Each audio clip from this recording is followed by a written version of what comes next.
Let's talk about rhythm, shall we, in your life. Now, my background is a musician, and so I naturally think of rhythm when I was teaching people and still conduct choirs evenings and weekends.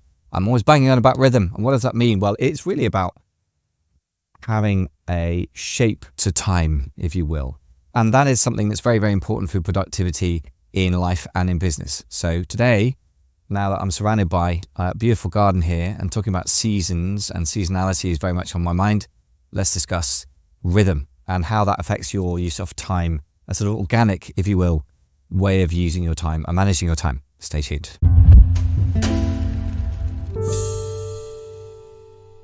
Hi, this is Michael Veazey, and today I'm coming to you from our lovely garden, I think it's lovely anyway, in Hertfordshire. So about a year ago, in May 2023, I was sent up by my wife to go find ourselves somewhere more peaceful to live. We were in a flat in London, a bit noisy, very urban, not really relaxing, and we wanted a house and we wanted a garden, and we've got them. And the garden, of course, is a thing that really makes you think about seasonality. And today I want to talk about rhythms in your business, and we can start with seasonality and the overall shape of each year as a very, very good start.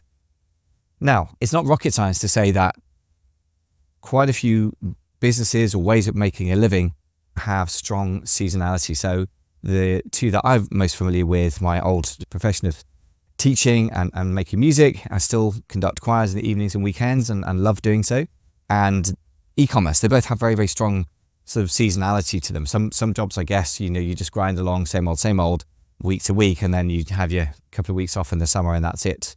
That is not the case for education or e-commerce. So in education, my wife's still working right now, very, very hard in the summer because lots of institutions have exams. So A-level students are having exams. My wife's off playing the piano for music colleges in London, where people are playing very difficult music for their end of year exams.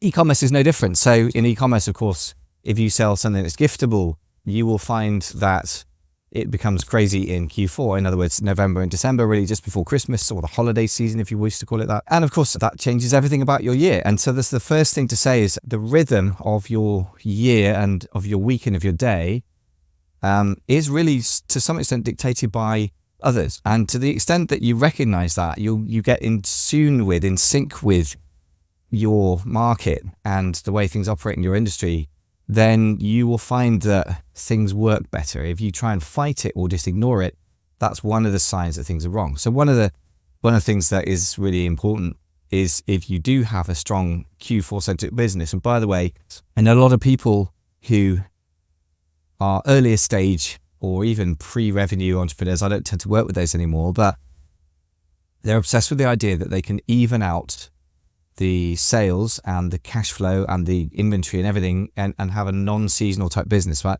The truth is that the businesses that I know that do really well embrace the seasonality and roll with it. They understand that that is the nature of the market they're in. And rather than trying to go in 3 and 4 different markets that magically balance each other out, in theory, one could have that. But in practice, I don't actually see that. I see people who successfully manage the seasonality. So I think you have to roll with the rhythms of your industry, of your marketplace, of the category you're selling on if you're on Amazon.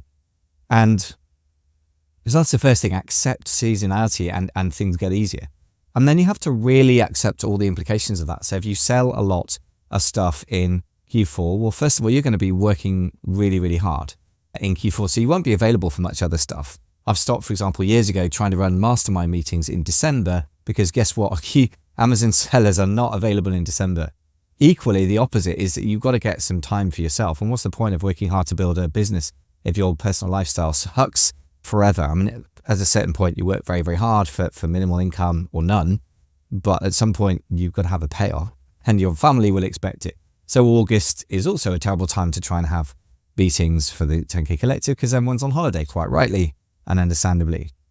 And January is a time when people, have to recover from the crazy excesses of Christmas and, the run up to Christmas, or the run up to Q4, if you want to call it the holiday season, as the Americans call it.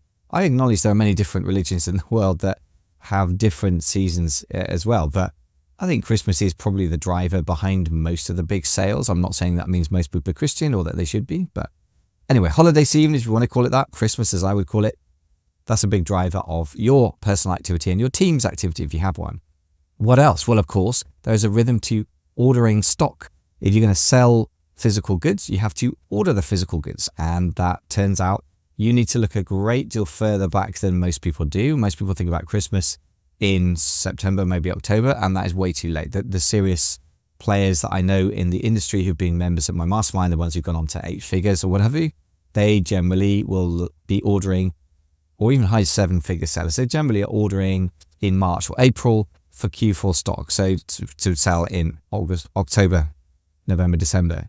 So you need to see that coming. And there's a sort of planning rhythm that goes before you order stock. So you've got to be thinking about where you're going to sell in Christmas 2025, for example, probably by the end of 2024. So there's an annual planning rhythm. So let's review. So we've got an activity rhythm, you and your team, if you have one. You've got the selling rhythm that sort of dictates that. And then the selling rhythm dictates your activity rhythm. Then the selling rhythm also dictates the ordering rhythm, and the ordering rhythm, or the, when you put your orders in, dictates the planning. Of course, when you buy stock, you're exchanging your cash, your company's cash, for inventory.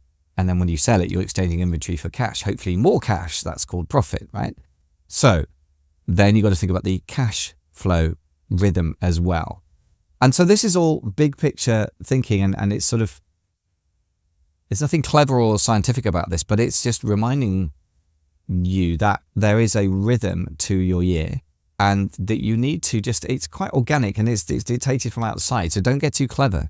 When you plan and you do create spreadsheets or precise marketing calendars or ordering calendars, or you're communicating with your suppliers, anything like that, start from the commonsensical and start from the data, of course, but after a while, and this is the difference perhaps between rhythm and data, is that rhythm is a musician's response to, or an organic animal level response to events. You have an intuitive understanding of what the shape of the year is, as well as a data-driven one. And if you see data and you see money flowing out of your account in, say, August because you've ordered a lot of stock in order to sell in November, then try to internalize that into a model of your business yourself, so that you understand that there's a downward spike in the cash, and when that comes, and to see that coming and prepare for it.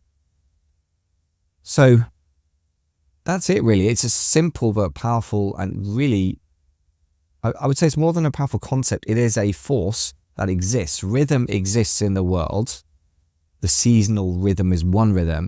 You can either ignore it and fall victim to it, or you can try and fight it and really have a hard time, or you can understand it and work with it. And that's the successful businesses. A year is a biological unit. It's an astronomical unit, in fact, isn't it? It's dictated by the Earth going around the sun, which dictates the biological seasons and is linked with our calendars. So, without getting too clever, it's a given by the universe, and you can't fight it. And it turns out it shows up in the markets, and thus it will show up in your business and your life. So embrace that. Make your plans, if they're on an intellectual level, based on a common sense, robust feel for the rhythms of your marketplace, and you will be on a firm foundation. Thanks for listening.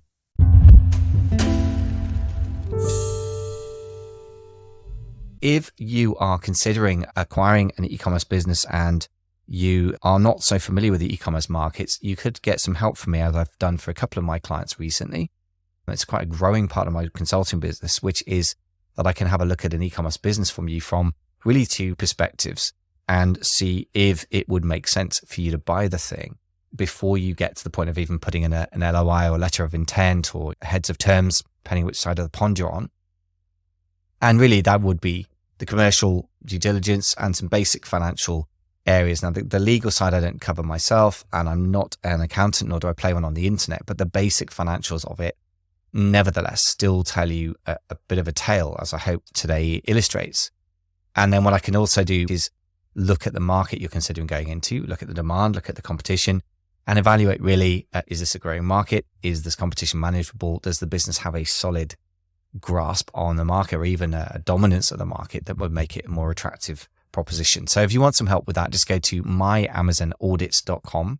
That's myamazonaudit.com, and I will be happy to give you half an hour of my time for free to look at that. And if you send me some documents, I'll even spend a bit of time having a quick look at the financials and a quick look at the market on Amazon as well, to give you a good early steer of whether you should consider buying the business or not. Obviously, if you own a business of your own already on Amazon, I can give you similar feedback as well. It may be with a view to selling it potentially. I tend to act on behalf of people buying, not by those selling, but the same insights apply in both cases. Thank you so much for listening, and speak to you soon.